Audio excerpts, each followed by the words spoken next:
the water lily or the gold spinners. Once upon a time, in a large forest, there lived an old woman and 3 maidens. They were all 3 beautiful, but the youngest was the fairest. Their hut was quite hidden by trees, and none saw their beauty but the sun by day and the moon by night in the eyes of the stars. The old woman kept the girls hard at work from morning till night, spinning gold flax into yarn, and when one distaff was empty, another was given them, so they had no rest. The thread had to be fine and even, and when done was locked up in a secret chamber by the old woman, who twice or thrice every summer went on a journey. Before she went, she gave out work for each day of her absence, and always returned in the night, so that the girls never saw what she brought back with her. Neither would she tell them whence the gold flax came, nor what it was to be used for. Now when the time came round for the old woman to set out on one of these journeys, she gave each maiden work for 6 days, with the usual warning: "Children, don't let your eyes wander, and on no account speak to a man, or if you do, your thread will lose its brightness, and misfortunes of all kinds will follow." They laughed at this oft-repeated caution, saying to each other, "How can our gold thread lose its brightness, and have we any chance of speaking to a man?" On the 3rd day after the woman's departure, a young prince, hunting in the forest, got separated from his companions and was completely lost. Weary of seeking his way, he flung himself down under a tree, leaving his horse to browse at will, and fell asleep. The sun had set when he awoke and began once more to try to find his way out of the forest. At last he perceived a narrow footpath, which he eagerly followed, and found that it led to a small hut. The maidens, who were sitting at the door of their hut for coolness, saw him approaching, and the 2 elder were quite alarmed, for they remembered the old woman's warning. But the youngest said, "Never before have I seen anyone like him. Let me have just one look." They entreated her to come in, but seeing that she would not, they left her, and the prince, coming up, courteously greeted the maiden, and told her he had lost his way in the forest, and was both hungry and weary. She set food before him, and was so delighted with his conversation that she quite forgot the old woman's caution, and she lingered for hours. In the meantime, the prince's companions sought him far and wide, but to no purpose, so they sent 2 messengers to tell the sad news to the king, who immediately ordered a regiment of cavalry and 1 of infantry to go and look for him. After 3 days' search, they found the hut. The prince was still sitting by the door, and had been so happy in the maiden's company that the time had seemed like a single hour. Before leaving, he promised to return and fetch her to his father's court, where he would then make her his bride. When he had gone, she sat down to her wheel to make up for lost time, but was dismayed to find that her thread had lost all its brightness. Her heart beat fast, and she wept bitterly, for she now remembered the old woman's warning, and knew not what misfortune might now befall her. The old woman returned in the night, and she knew instantly by the tarnished thread what had happened in her absence. She was furious, and told the maiden that she had brought down misery both on herself and on the prince. The maiden could not rest for thinking of this. At last she could bear it no longer, and resolved to seek help from the prince. As a child she had learned to understand the speech of birds, and this was now of great use to her. For seeing a raven pluming itself on a pine bough, she cried softly to it, "Dear bird, cleverest of all birds, as well as swiftest on the wing, wilt thou help me?" "How can I help thee?" asked the raven. She answered, "Fly away until thou comest to a splendid tower where stands a king's palace. Seek out the king's son and tell him that a great misfortune has befallen me." Then she told the raven how her thread had lost its brightness, how terribly angry the old woman was, and how she feared some great disaster. The raven promised faithfully to do her bidding, and spreading its wings, flew away. The maiden now went home and worked hard all day at winding up the yarn her elder sisters had spun, for the old woman would let her spin no longer. Toward evening she heard the raven's call from the pine tree, and she eagerly hastened thither to hear the answer. Toward evening she heard the raven's call from the pine tree, and eagerly hastened thither to hear the answer.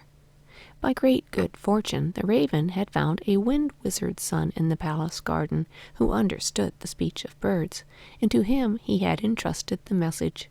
When the prince heard it, he was very sorrowful, and he took counsel with his friends how to free the maiden. Then he said to the wind wizard's son, "Beg the raven to fly quickly back to the maiden, and tell her to be ready on the 9th night, for then I will come and fetch her away." The wind wizard's son did this, and the raven flew so swiftly that it reached the hut that same evening. The maiden thanked the bird heartily and went home, telling no one what she had heard. As the 9th night drew near, she became very unhappy, for she feared lest some terrible mischance should arise and ruin all. On this night she crept quietly out of the house, and waited trembling at some little distance from the hut. Presently she heard the muffled tramp of horses, and soon the armed troop appeared, led by the prince, who had prudently marked all the trees beforehand in order to know the way. When he saw the maiden, he sprang from his horse, lifted her into the saddle, and then, mounting behind, rode homeward. The moon shone so brightly that they had no difficulty in seeing the marked trees. By and by the coming of dawn loosened the tongues of all the birds, and had the prince only known what they were saying, or the maiden had been listening, they might have been spared much sorrow. But they were thinking only of each other, and when they came out of the forest, the sun was high in the heavens. Next morning, when the youngest girl did not come to her work, the old woman asked where she was. The sisters pretended not to know, but the old woman easily guessed what had happened, and as she was in reality a wicked witch, she determined to punish the fugitives. Accordingly, she collected 9 different kinds of enchanters' nightshade, added some salt, which she first bewitched, and doing all up in a cloth in the shape of a fluffy ball, sent it after them on the wings of the wind, saying, "Whirlwind, mother of the wind, lend thy aid against her who sinned. Carry with thee this magic ball, cast her from his arms forever, bury her in the rippling river." At midday, the prince and his men came to a deep river, spanned by so narrow a bridge that only one rider could cross at a time. The horse on which the prince and the maiden were riding had just reached the middle when the magic ball flew by.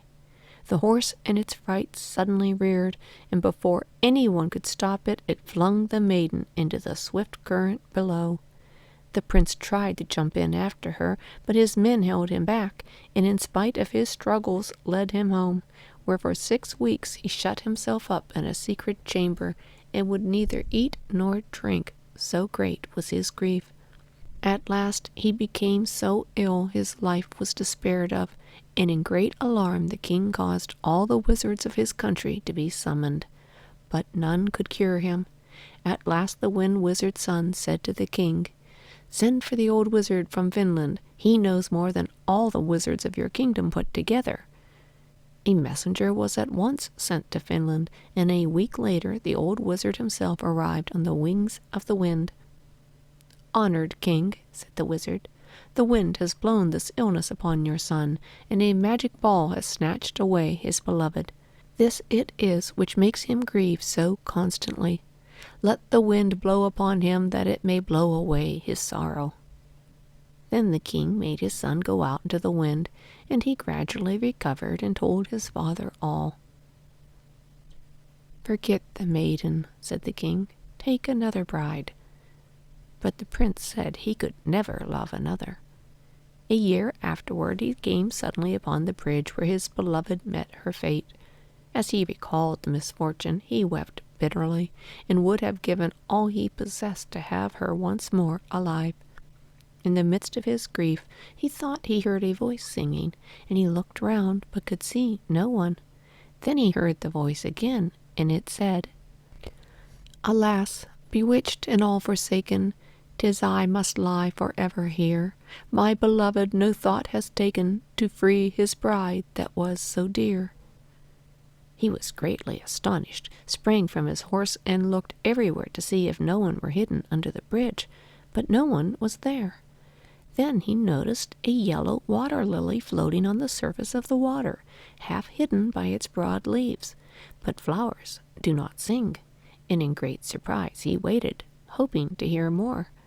Then again the voice sang, "Alas, bewitched and all forsaken, 'tis I must lie for ever here. My beloved no thought has taken to free his bride that was so dear." The prince suddenly remembered the gold spinners, and said to himself, "If I ride thither, who knows but they could explain this to me?" He at once rode to the hut, and found the two maidens at the fountain. He told them what had befallen their sister the year before, and how he had twice heard a strange song, but could see no singer. They said that the yellow water lily could be none other than their sister, who was not dead, but transformed by the magic ball. Before he went to bed, the eldest made a cake of magic herbs, which she gave him to eat.